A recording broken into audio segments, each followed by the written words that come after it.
तो ये भी यूपीएससी मूल विधि का एक पीवाईक्यू है कि केरल के उच्च न्यायालय ने किस मामले में भारत के संविधान के अनुच्छेद 21 के तहत निजता के अधिकार और शिक्षा के अधिकार के हिस्से के रूप में इंटरनेट के उपयोग के अधिकार को मौलिक अधिकार के रूप में मान्यता दी। तो ऐसा किया गया था। फहीमा शिरीन बनाम केरल राज्य का एक मामला था। 2019 का ये केस है। थोड़ा सा जान लेते हैं इस बारे में। देखो हुआ क्या था, एक बार स्टोरी पता चल जाती है तो फिर ये याद रह जाता है। तो एक फहीमा नाम की छात्रा थी।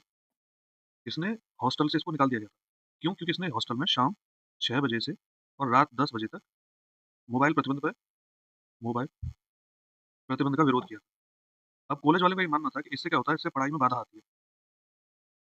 तो इस चक्कर में ये बंद कर दिया गया। लेकिन फिर कोर्ट ने डिसीजन दिया था कि ऐसा नहीं है। इंटरनेट का उपयोग करना आज के समय में, वर्तमान समय में शिक्षा के लिए भी बहुत ज़रूरी है। वर्तमान युग में अगर देखें तो इंटरनेट शिक्षा प्राप्त करने का एक अनिवार्य साधन हो चुका है। तो इसके बिना ज्ञान तक जो पहुँच है वो सीमित हो जाती है। तो कोर्ट ने कहा कि अब ये केवल एक सुविधा नहीं रही है, बल्कि आर्टिकल 21 के तहत इसको आप गरिमापूर्ण जीवन जीने का एक साधन मान सकते हैं और निजता के साथ भी इसको जोड़ा गया था। साथ ही कोर्ट ने ये भी कहा कि 19 ए के तहत ये एक अभिव्यक्ति का भी माध्यम है। तो ये थोड़ा-सा आप याद रखिएगा।